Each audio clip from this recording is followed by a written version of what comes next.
Got me some blackberries. I've picked here wild blackberries. I don't have just a whole lot.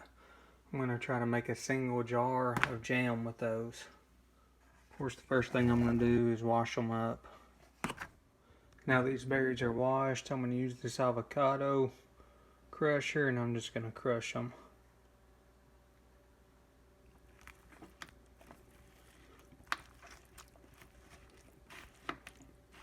And I have right at 1 cup of berries.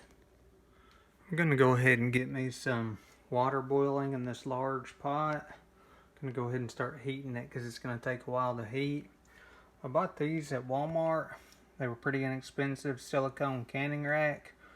You put that on the bottom of your pot and that'll keep your jars from sitting right on the bottom. So here's what that canning rack looks like unfolded. It's got this metal clip to hold it together. It says it's heat resistant up to 450 degrees. I've got a cup of the crushed berries here. I'm going to use this to measure my sugar. This is 1/3 of a cup, measuring cup. I'm going to put 2 of those per cup of berries. So that'll be 2/3 of a cup of sugar per cup of berries. I'm going to put it in this pot right here, this pan.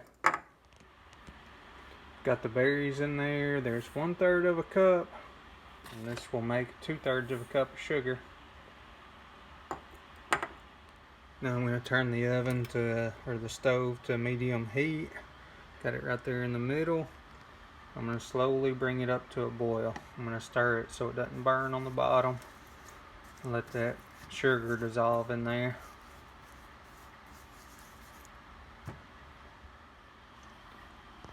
I've got my silicone canning rack in there. In the oven here, I've got my jar that I'm going to use heating up. I got the oven set up on 170. That way my jar will be hot when I pour the mixture into it. So what I'm going to do, I'm going to bring this up to a boil. You can see it's pretty liquidy, pretty viscous. When I bring it up to a boil, I'm going to stir it and try to get it to where it'll gel. You can see how it's just real runny right now. I might not have crushed those berries up enough. I'm not sure about that. Starting to boil, I'm going to turn the heat up just a little bit. Probably to what I would call a medium high. Try to get this up to a roaring boil. And like I say, as it starts to boil, I'm just going to keep stirring it so it doesn't burn. And I'm going to test it ever so often and see when it gels.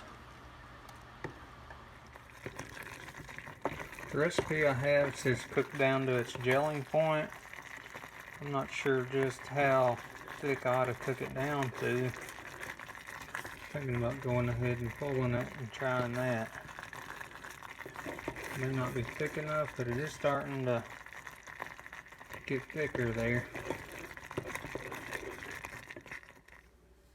I did just pull it off the heat. You can see it's gotten quite a bit thicker there. Now I'm just going to put that in my jar.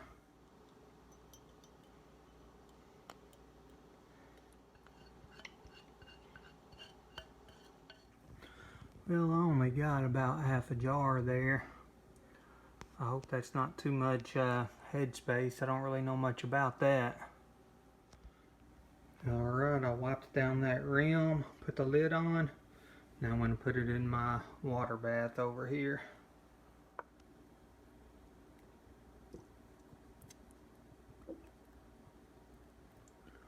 Well, one thing I can see is all that air is making my jar float. I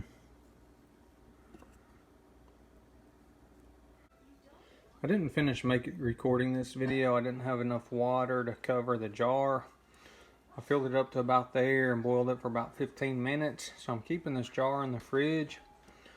I wasn't going to post this video, but this jam is very good. That's what it looks like. I had some on my biscuits this morning, so I'm keeping it in the fridge since I didn't have enough water to cover the jar and it didn't seal.